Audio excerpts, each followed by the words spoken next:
think it's time to get started. Good morning. My name is Alex Surov. I'm an engineering manager on the Facebook for Android app. And today I'm here with Tyler Kift from the Instagram team, and we're going to talk about how Facebook develops its Android apps for emerging markets. To begin with, just a little bit of an overview of what we've learned about emerging markets and the users in emerging markets. So one thing we knew about emerging markets, I think one thing that everybody knows is that Android ecosystem is just incredibly diverse and fragmented. There are about 10,000 devices there right now. It's a huge number. It continues to grow. It has more and more devices coming out. And again, I think most of you have seen this graph. This is Android users versus iOS users, and Android is leading the world right now. We're taking iOS users. And we were very interested in sort of what's under this curve. Who are the Android users? How do they use the app? How are they different from the users in the United States, which all of us are, in Western Europe, and like what are the differences that we have to account for in developing our apps for them? So for that, we sent a lot of people from engineering teams to different parts of the world, the emerging market parts. These are all the different places that we went to over the last year, and different engineers from different teams. And the idea is we're going to go there, we're going to buy local devices, we're going to buy local data plans, do everything like locals do, and then use the apps like locals do, basically 24/7 immersive locally, and see what the differences are. This picture really not showing anything related to the presentation, which is kind of cool. This is Kenya. We had to stop in this place in the middle of nowhere because there was a Facebook curio shop, just a souvenir shop. But it indicates a little bit about how people feel about Facebook in emerging markets. The owner of the shop did not know if he has internet access, but he knew that he had Facebook access. So for them, that is the internet. And he liked Facebook so much, he named his shop afterwards. So we had to buy some souvenirs in this place. This is us buying the phones. So the way the phones are bought and the data plans are bought are very different in these places. This is again Nairobi. It's like a huge block in the middle of the city. Where a lot of these merchants, selling the devices. The transaction happens in the cage. We were buying some, for us, low-end devices, about $60 to $70 devices. For people selling them, these were the high-end devices. So there was a very intense transaction. And here's us trying to get a good deal on the devices we're trying to buy. And you can see over here is how those devices are presented to the public. Very, very different from how you see that in AT&T or Verizon store. It's all the different prices. Most of them are feature phones, but quite a few Android phones as well nowadays. And the other thing we did, we just interviewed a bunch of people. From just grabbing people from the street and the malls to going to developing communities in these countries and understanding how do people use the apps, how do they do them differently. In general, how does the app ecosystem look like? What are the important things for us to understand when we develop for these markets? And we found that there are some drastic differences between like how we use the phones and how folks in the emerging countries use the phones. So the first big difference is the phones themselves. Most of the phones on this market are new. Quite a few are old. Quite a few of them are secondhand. Even if they're new coming out of the market, there's $50, $60 phones out there would not be the new phones that we're getting over here. The characteristics of these phones are not the same. There is nobody there subsidized, the data plans over there don't subsidize the phone costs. So like $600 phones just, it's a non-starter. It's not going to happen. $100 is pretty much the top cost for the phones. And the phones you're getting there for $100, would be the top of the line in those countries. It's data plans, there are no contracts. They really didn't catch up anywhere yet. They are all prepaid. And it's actually not that easy to extend that. Like the credit system doesn't really work. So you basically start, looking for a shop so you can actually top up your plan. Because it's kind of similar to, the analogy would be like driving a car. And you're running out of gas, you got to look for a gas station. And when you're close to that place where you're running out of gas, you start using your apps less because, well, you need to make it to the gas station. Also, people don't really understand, what is per gigabyte, per megabyte price. It's really hard to understand that. So there are all these different other types of plans. Like the time windows, you get some access for some period of time. Quite a few of these plans actually have access to like Facebook or WhatsApp, free for some period of time. So quite a different way these plans are being priced. And then, the data plans cost quite a bit compared to what people lower in this country. So what happens is it sort of becomes this reliable access where you decide, do you want to top up your plan? Do you want to buy groceries sometimes? And you can see this in sort of the curves of usage as they change over time. The next big thing is the cell networks. Now, the cell networks are going up like really, really strong there right now, but these are not quite the same networks that we see over here. You don't have nice tight LTE access. You do have some 3G penetration, which is and it keeps going up, but these are very congested 3G connections. So it's really not the same speeds we're used to over here. And then the other interesting thing is that in many of these places, Wi-Fi is non-existent. Usually, if you see Wi-Fi, it could be basically 3G connections splittered to multiple different users. That's all it is. Not a lot of broadband. And this is why, if you do see Wi-Fi over there, it's really slow and congested as well. From the software development standpoint, the three things that we realize we have to focus on are the slow phone, the small screen, and the bad networks. And we'll go into more details about what we do for those. We'll start with the slow phone. So we pretty early on realized that we have to segment. Like we can't have the same features for different kinds of phones just because the capacity of these phones are very, very different. And we started by thinking about the operating system. Like, hey, Gingerbread is going to get this functionality, and other operating systems are going to get this functionality. That was a proxy which didn't quite work. We find out that this is not the best way to actually segment that market. Then we tried something else. We tried looking at the number of processors, because a single core versus multi-core, big difference. We tried to do that. Also didn't quite capture it. And then we came up with this idea of an Android year class. So we actually look at different things and different characteristics about the device. And we try to guess in what year would that phone be considered a high-end phone. I mean, we look at the processor speed, we look at the operating system, we look at the memory available, and we sort of make this decision in terms of like, well, this roughly matches to phone in 2009, which was a flagship phone in 2009, and phone was a flagship phone in 2010. And then all the engineers in Facebook basically start thinking about the segmentation on the phone types this way. They don't have to worry about the number of ports or the memory or operating system. They just basically ask the infrastructure, hey, what year class is the device? That proved to be like a really good approach, and it really worked very well for us. Here's some of the most popular devices by year class, and you will notice that some of these devices are actually fairly new. When you look at the LG Optimus L5, I believe it's last year's device, but it really has the characteristics of a 2010 device. Like in 2010, that device was a great device. Now it's not so good. And so, and we also realize that most of the users right now around the world are mapping somewhere to 2011. So, which kind of, we used to call these devices low-end devices. Now we call them typical devices because, well, guess what? Most of our users are actually on those devices. And then, once we started segmenting the device space this way, I mean, a lot of good insights came out of that. So this is relative crashes by year class. 2013 to 2012 devices, again, year class devices, pretty good. I mean, we don't crash very often over there. 2011 gets a little bit worse. And then in 2010, 2009, oh boy, right? I mean, like a lot of problems with it. That really helped us focus on the right areas to improve when we look at the crashes and the right devices to test things on. And this is another example of us using the year class. Just very recently, we introduced this new common fly-out redesign. Got a lot of kudos from the users of high-end devices. Really works well for them. Kind of nice design, nice flyouts. But when we look at the data and we broke it down by year class, here's like one of the things we looked at.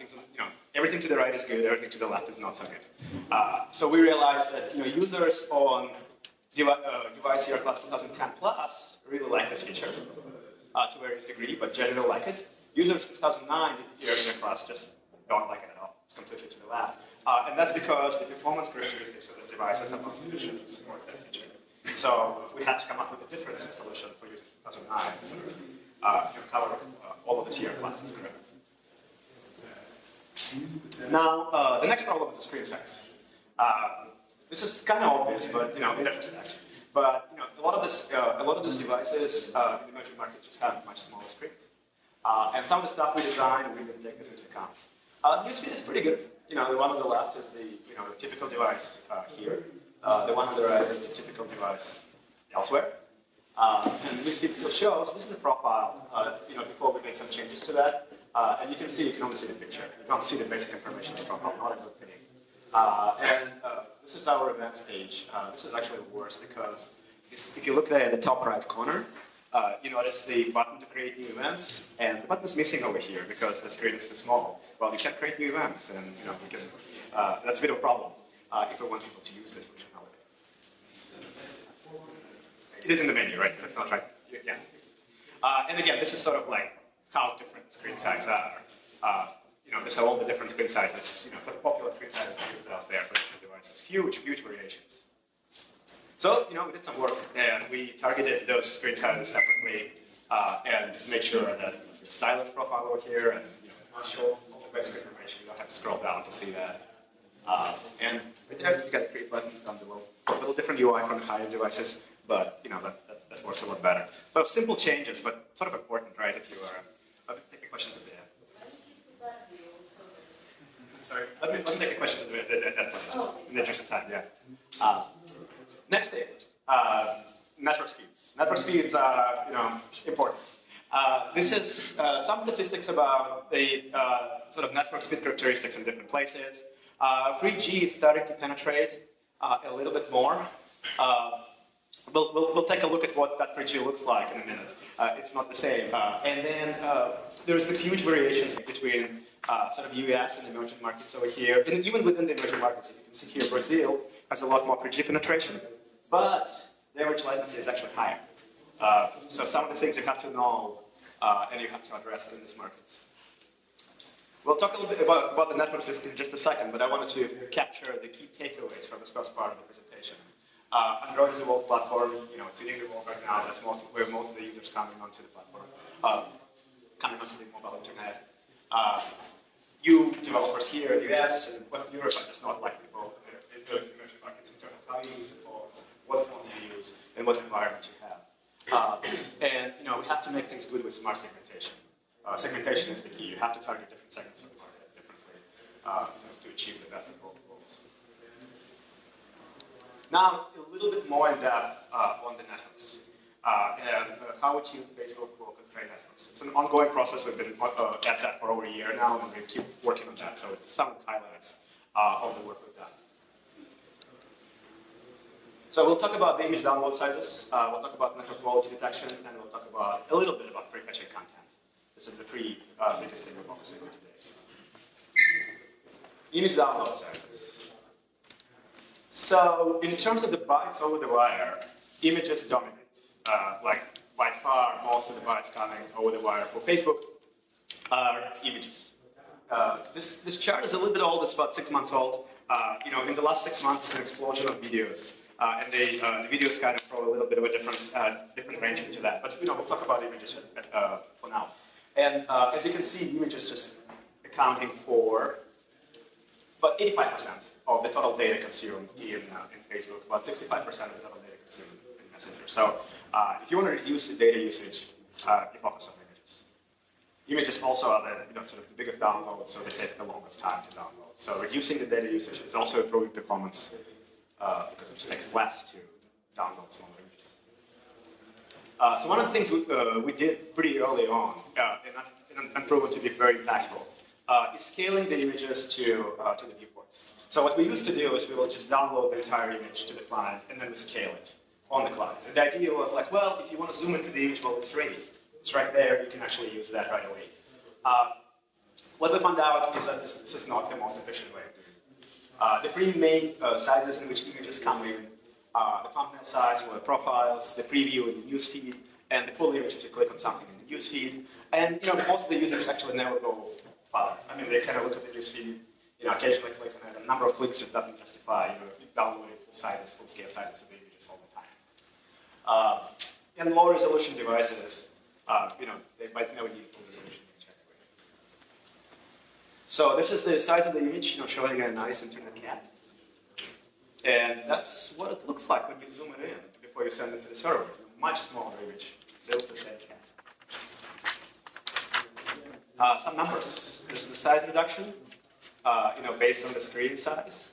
And you can see that on the low screens, on the low resolution screens, you actually get a pretty substantial reduction, up to 6%. One caveat about this is over the last year, the size of this device screens out there has been going up. So some of this improvement has been mitigated by improvements in overall devices, but still, this is a good thing to do. Just sizing to the viewports.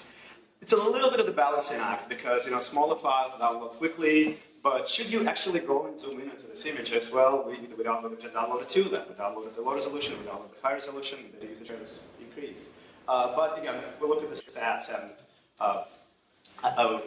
downloading images to the new site, viewport is the right thing to do, unless we know something about somebody being really aggressive with zooming into the images all the time. The next thing we looked at is image formats, and this is actually a continuing investigation. We're sort of never done with that because we feel like even here we can improve further and further. The JPEGs and PNGs are the most typical formats in which the images are uploaded. And then WebP is the format we actually chose as the primary format for downloading the images from the server. So WebP is a relatively new format developed by Google. We'll look at the performance characteristic of this format and we really like it. So what we do now is the server transcodes most of these images to WebP. So 90% of all the images sent to Facebook Messenger and Android are WebP format now. And that results in some improvements. If you just look at the download size for the equivalent kind of quality metrics, but there's about 7% improvement for the kind of images that Facebook sees. But what we find out, we can actually tune the WebP quality characteristics and see about 30%. So technically the quality is lowered when that happens, but if you lower it to the point where the eye still can't see the difference, there is more you can do. So there's about 30% reduction just by choosing a different format. And to illustrate that, the cat again. Anybody cares to guess which one of these images is the WebP image? Who thinks it's on the right? Who thinks it's on the left? Yep, that's the one on the right. It's a WebP image. It's not easy to figure out what the difference is, and it's a much smaller size. And then when it comes to PNG, there's actually no comparison.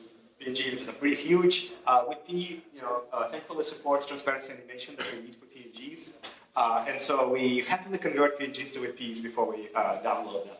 And it's particularly beneficial for stickers, because stickers have animations, they have to be PNGs. The one on the left is PNG, the one on the right is WebP. Huge difference in download side, not a lot of difference in terms of what you see on the screen. So, one thing about WebP is that it's not supported on Android operating systems.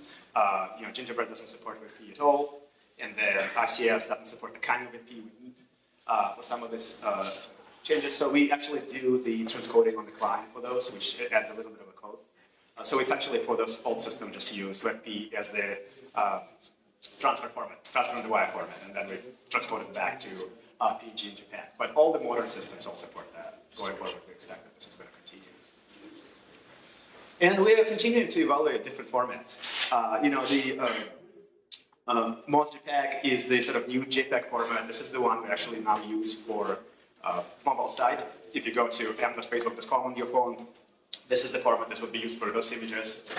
And it's, again, improvement over JPEG. And I feel like it's never ending story. We'll just continue to come up with some kind of image formats that probably better than the ones we had before.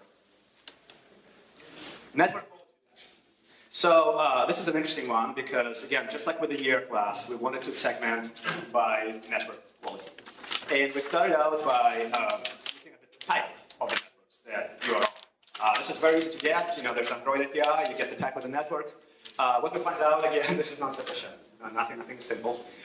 So here we have a comparative sort of graph of round trip times for different connection types in different countries. And things to notice here is that in India and Brazil, on the same connection type, you have speeds which are 2 to 3 times slower than in the United States. Another interesting thing to notice over here, if you look at the LTE and Wi-Fi numbers in the bottom left, you will find out that in India and Brazil, Wi-Fi is slower than LTE, which is something which surprised us. We always thought Wi-Fi, we can optimize on Wi-Fi and do more things on Wi-Fi. Not Wi-Fi.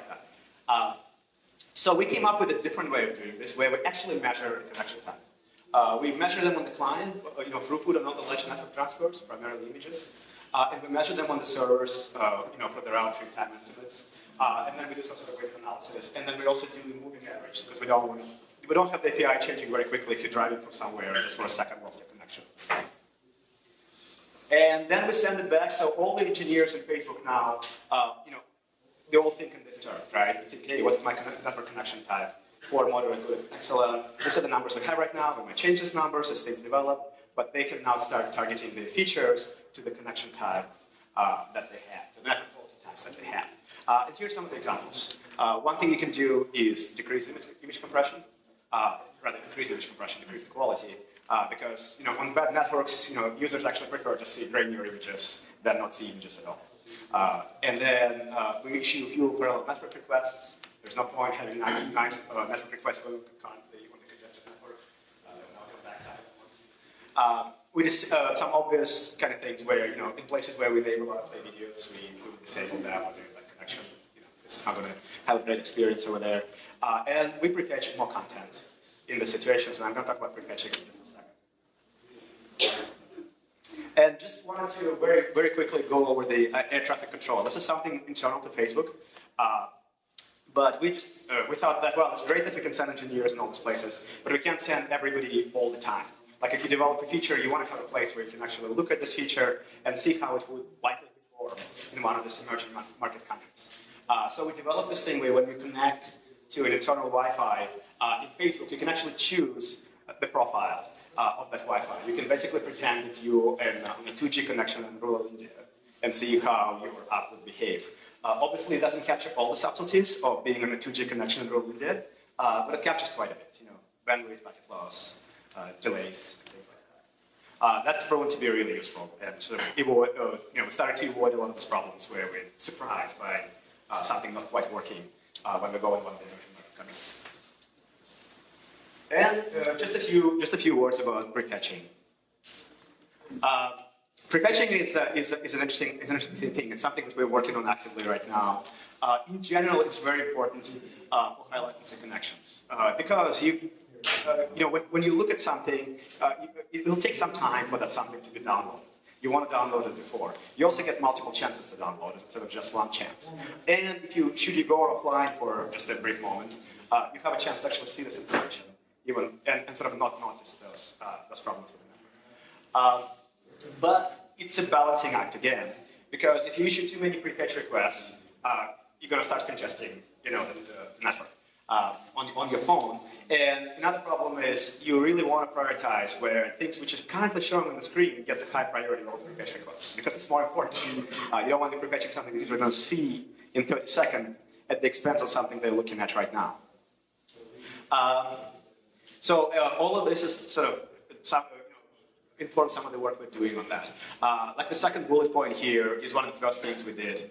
When we start up, we issued network requests earlier. Our startup takes some time. Our pull request takes some time. Have it ready by the time you're ready. We are trying to prioritize network requests, so the immediate requests are getting priority over prefetch requests. And lastly, we very carefully monitor for overfetching. The issue with prefetching is you are fetching something that we think the user is going to look at, but not all this information they're going to look at. Like if you prefetch your comments for a newsfeed story, there's a chance that you're actually not going to look at those comments ever. So we try to both understand how much we're overfetching, but also use some of the algorithms on the server to try to guess what is the probability, some of the machine learning techniques on the server, to try to guess what the probability that you're actually going to look at this piece of data, and use that as the target for when we prefetch versus when we do not. Ongoing work, like a lot of interesting things over there. So to summarize, for bad network situations, like the key things we've done here, we scale images appropriately to the viewport before downloading, with the image compression knobs, a lot of win over there, and we adjust our behavior in slower networks. We try to segment all those networks explicitly. And with that, I'm going to pass it over to Tyler about Instagram.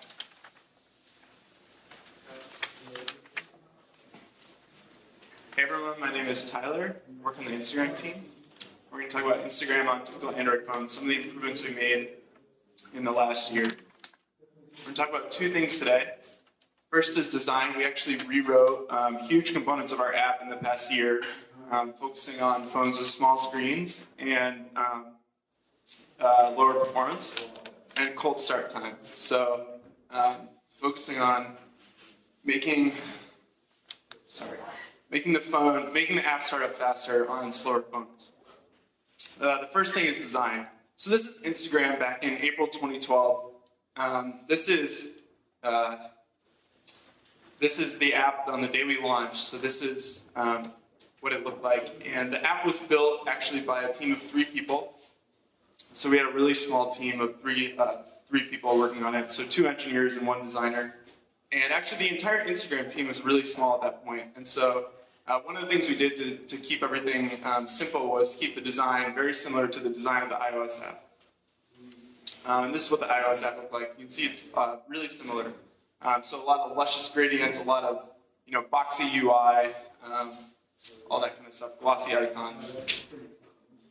Of course, iOS has moved on. So Apple introduced iOS 7 about a year ago. Now we have iOS 8. They have flat design. Android has the Holo theme, as you all probably know, which is also flat, which came out even before iOS 7. And you can see that what happened as we switched to iOS 7 was that the UI got a lot simpler, right? We removed all the gradients, all the glossiness, all the extra UI, and really stripped it down, really focusing on the content. So, I think the right screenshot looks better, and most people do as well. And the great thing about this is that the simpler UI is actually, it's easier to write code for, so you're writing less UI code, so life is better, and also having less UI makes the phone perform better. So this is a really great thing for Android phones, typical Android phones that are not as performant as the phones we have here. And so we wanted to bring some of these gains back to the Instagram app, and really wanted to simplify and polish our design to make it work better on all sorts of different screen sizes and for phones that don't have as fast CPUs. So we had 3 goals here. The first goal was to make the design flatter, so take out all the extra UI and extra gradients and get a lot of performance out of the design. The second one was to be more screen space conscious, so make the phone work better on screens of all sizes. You saw the huge wide range of screen sizes that we have in the app, ranging from very low, small screens, 240 by 320 pixels to 1080p screens, and we thought we could do a better job on all of them. And also make it beautiful. This really underlies everything we do at Instagram. And one explicit non-goal was to redesign how the app worked. We didn't want to change the navigation pattern or anything like that. We just wanted to take what we had and make it better. And I'm going to show you some before and after slides. So this is Instagram at the beginning of the year, and then 3 months later when we released our redesign. So you can see we really flattened everything out. There's a couple things to focus on here. One is the basically app Chrome, so the title bar and the tab bar. Again, just took out all the gradients. We're now using solid colors and flat icons. And also the comments. We took out the comment icon on the left, and got rid of that gutter space so that on smaller phones you have more width to read the comments. And basically the overall effect is one of drastic simplification. The content comes forward rather than having this heavy UI that kind of attracts your eye. The photo is kind of primary on the screen. Since we're app showcasing user-generated content, this is really important for us. This is the camera screen, again, before and after. This was one of the biggest wins for screen size dependence. So on the left, old layout, you can see this is optimized for really small screens. It can scale down really well. Unfortunately, it doesn't scale up very well, so the icons on the top, which are used to control the camera, such as the switch camera button, and then the same layout is used in the editing flow when you're adding filters. Those icons are hard to hit with your phone. So for medium and large size screens, we actually reorient the UI to put those icons on the bottom. And so on the smallest of screens, we have to use the layout on the left just because of how little space they have. But on most of the screens in the world, we can use the the layout on the right, including the most popular screen size, which is 480 by 800. We found little optimizations all over the app. So this is the search screen. One thing we did was to move the search bar up into the title bar. And again, this gives you a lot more space to view the content that you want to view, which in this case is search results on really small phones. And the last thing we did was we took a look at Instagram on really, really small devices. This is the Galaxy Y. I don't know how many of you are familiar with this phone, but we spend a lot of time looking at our app on this phone. It is amazing what does not work when you get to a screen this small. So we took a look. We said, now that we only have solid colors in our UI, we're drawing rectangles basically. How can we, we don't have to recut assets to change the height of the title bar and tab bar on the screen. So can we just play around with the sizing of these elements? It was really easy to do that. And well, it still worked. And we made these bars a lot smaller, and we played it on the phone. It still seemed to be just as easy to use, and got back 20 to 30 pixels here to showcase more. So I said flat design was really performant. Let's talk a little bit about why. So one of the techniques you can do is asset tinting. So colorizing assets programmatically, basically taking a gray heart and in code making it red. This is being touted as a new feature in Android SL, which is the latest release of Android. But it's actually been possible in all versions of Android ever shipped, and it's also possible in iOS. So there's this class called color filter, which you can take and apply to a drawable or an image view. Color filter is the abstract class. There's a couple implementations of it. One is Porter color filter, which is a class that will provide you blending modes, such as those in Photoshop. We don't do any blending. We just use a pretty simple, overlay mode to overlay a new color on top of the old asset. Why would you want to do this? Well, you're going to end up shipping fewer assets, so you can cut down the number of assets that you actually ship in your app by either half or by a quarter, depending on how many different states you have. So we found that we had a bunch of different assets that had press states or selected states. We were able to take all those out and just use one shape. And so your APK size is smaller, and you're shipping a smaller app to people in emerging markets on slower networks will not have to wait as long to download your app, which is a great thing. You're going to end up loading fewer assets. So this is great. Your UI is going to display faster, and you're going to use less memory on startup. Because when you load assets to display on screen, you have to take time to read them off the disk. You have to decode them into bitmaps. If you don't have to do all that work, your app is going to start up faster. You also get faster iteration, and dev velocity goes up. If you want to change colors on the screen or do a new UI with some old assets, a new look, you don't have to go talk to a designer. You don't have to put new files in the app. You just change a number and recompile, and you're good to go. So I talked about asset loading and how that impacts speed. This is, again, a before and after. It took 6 assets to render that title bar with different states and dividers and gradients, and actually a whopping 23 assets to display the bottom bar, which is kind of crazy. We managed to cut that down to 3 assets on top and 5 on the bottom, basically just shapes. And we do the selected states in code with the color filter.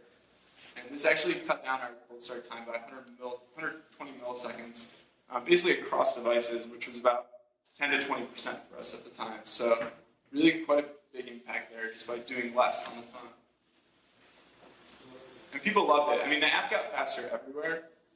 We stripped out assets everywhere in the app, so screens were faster to load. And people really responded to that in the app reviews we got when we released the redesign. So yeah, people love when you make your app fast. People love when your Android app doesn't look like a clone of your iOS app. And people really had great reviews. So cold start. I talked a little bit about cold start in relation to asset loading. We'll talk a little bit more about it. Just want to start off with some numbers. So this was our cold start about a year ago. We had about a 3-second cold start time on the Galaxy Y, which is one of the least powerful phones that we test on. And about 800 milliseconds on an S5. These times were pretty good, but we wanted to get it even faster. The less time people have to wait to open your app up, the the more they're probably going to use it.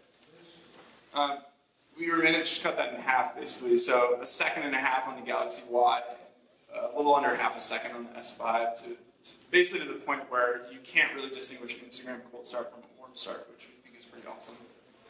So how did we get here, besides doing a redesign, removing a lot of the assets? The first thing we do is profile the app. So using method tracing and timing statements to determine what was the slowest part of the app. Both these methods are inherently a little bit fallible, so method tracing will tend to overcount instances of smaller methods just because of the overhead of starting and basically recording the trace at the start and stop of the method. Timing statements, and you put timing statements in your code, you have to watch out because you're going to measure wall clock time, not time on thread. So, if you have a single core phone and the thread that you're measuring doesn't get all the processor time, you could have a little bit inaccurate results. But you can take these two methods, take them also with your intuition as a developer, and figure out what's slow. Then you want to fix the slowest thing. Sorry, the fonts got messed up a little here. But basically, a couple options: removing items from the cold start path, so lazy loading, or taking stuff out of the cold start path. Rewriting slow code, so taking stuff that you're doing inefficiently and rewriting it. We had some JSON parsing that we were doing at startup that was using a pretty inefficient method, and we fixed it. It's not like we didn't do it, but we just did it in a better way. The app got faster. And then also you can defer items on the UI thread to a background thread where, okay, I still need these at startup, but I'm going to put them on a background thread and take advantage, at least on a multi-core phone, having multiple things executing at the same time. And once you do that, you want to go back to step 1 and repeat. So we found that a big part of our cold start time was these large singleton objects that need to be initialized before the app can really work. HTTP client, cookie store, image cache, video cache, stuff that you need to be able to use Instagram, really use all of the app. The insight that we had here was that you actually don't really need all these things to be able to start up the app and show the UI and have the app work and be navigable. And so we came up with this clever way of basically not breaking the contract of a singleton, so having it be available to developers all the time to be able to use, but deferring the hard work of initialization to a background thread. So what we do is we create the object on the UI thread at startup, initialize all of its fields so that enough so that it's the public API is intact, so I can request an image from the image cache. But we actually defer all the hard work to a background thread and let the object internally determine what that is. So for the image cache, it's opening and reading disk storage, so figuring out what images are in the cache. For the HTTP client, it's if you make an SSL request, you have to do some initialization where you load certificates off of this, which takes a while on an older phone. And for the cookie store, you need to deserialize cookies. So, we can use these objects at startup, but they don't initialize themselves till a little later on. The UI appears on screen much faster. You get your title bar, your tab bar. You can navigate around, and then a little bit later, your images pop in on the screen. It gives you this really nice effect. The next thing we did after we fixed all that stuff was looked at basically a method trace of Instagram, and we noticed one key thing. About half these threads were being created by a web view that was being created on startup, which was the news page. This is the news page. It was a web view up until a few months ago, and it actually performed pretty well. Even people at Facebook didn't know that this was a web view. It felt pretty native. It was a product requirement that we loaded at startup. We started the app. We want to show you basically how many new likes and comments you get in your photos. Should we show you an orange bubble down near the tab bar? It says 10 likes, 8 comments. And, if you click on that, we want you to be able to immediately show you this expanded view. We don't want you to have to wait for it to load. One of our big realizations was that the web view has a separate network stack and image cache, so it's going to spin up all these threads to do networking, to download images, and it's basically duplicating work with the rest of your app. You really have no control over that, and so it's making our cold start time much slower than it needed to be. Actually, after we converted it to native, it took a few weeks. It was one of the most complicated views in the app, but we saw a 30% drop in cold start time across all versions. This was from data out in the wild, so that was a big win for us. So what are the lessons learned? fast cold start times are achievable really through profiling and fixing what you find. I'm not saying everyone has a web view that they need to remove, or everyone's going to have exactly the same problems as Instagram, but it's really profiling that's going to get you there and figure out what you need to do. Using pixels judiciously, this is really, really important. If you take one thing away from this talk, it's that people have really, really small phones out there, and you need to be thinking about them when you're doing UI. And also, mobile phones love simple design. It's really, really fast when you're doing less work in the processor to show you UI. So always be considering that when you're working with UI design. Cool, thank you. Take questions.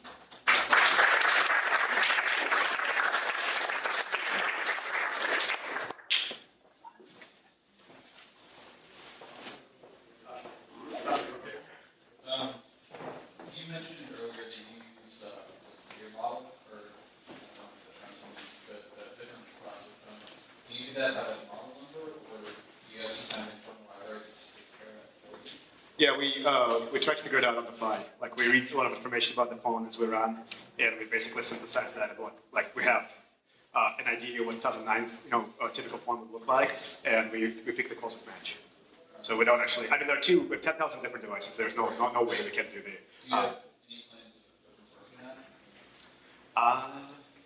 I don't know. That's it. Yeah. I don't know.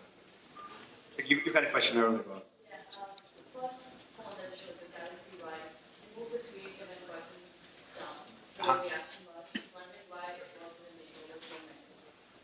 Oh, I don't know. Not a designer. That was probably, clearly the old design had a problem in that this didn't fit the screen, so it probably should have been in the original one. Super informative talk, guys. Thanks very much. And I guess two questions in the same vein is, when are you going to open source, what was it, the flight control app? That would be so helpful.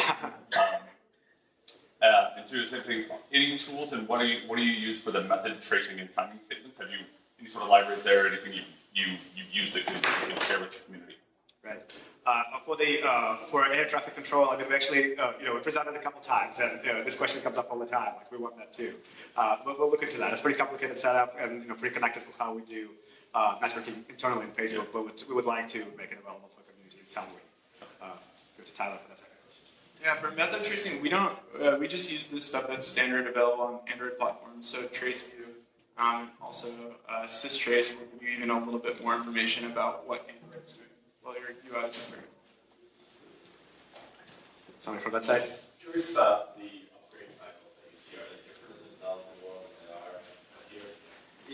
Yeah, they are different. They are somewhat different in development world. They're slower in general. I mean, the cost of the data plan is one issue, right? Because like a lot of the providers there will zero rate the cost. Zero rate meaning make it free for you to use like Facebook or some of the popular apps for some period of time, but you can't zero rate the Google Play downloads. So we know this is one of the factors that makes it the upgrade cycle longer in those places. Also, the phones are sold there very typically with the much older version of Facebook on them. That's actually been a revelation to us, like the very old version of Facebook on the phones as the new version of the upgrade cycle. And thirdly, so a lot of people in the emerging markets right now coming to the Android phones from the featured phone devices, and it takes them a while to even sign up for Google Play. Because the way they think about it is like everything is on the phone, and manufacturers sort of cater to that. Because they will just put chock full of applications on this, because they assume that a lot of users are never even going to upgrade and download those apps. Again, that throws another wrench into the upgrade cycle, and so yes, it's much slower in these places. So you mentioned that there's pretty different assumptions for learning how to career. Is all the logic built into an application, or are you using like labels to try and figure that out, or is it just always trying to Yeah, I mean, we try to categorize it in some ways, which like in Facebook development is done, like all of the product teams, do the Android development, and then there are infrastructure teams which try to sort that to sort of unify it together. And so on the infrastructure side, we're trying to make it simple for them and sort of give them a unified API. So they can only ask for like your class and they would know. So they don't have to go guess like what do we actually base this on. So that's what we're trying to do. So we're trying to put this on a common platform, at least in terms of device capability and network capability detection. Of course, the product teams can take different different paths to what they're going to do with this information, and that's sort of different places. do flavors. I mean, we do ship different builds for, just to make the build smaller by packing in different resolutions and different CPU API types. But if we have branching logic for different size screens or, different processor types, it's in the code. It's the same, yeah, it's the same code base. Yeah, I mean it branches inside the code, but it sort of branches on the on the characteristics of parameters. The same code that runs.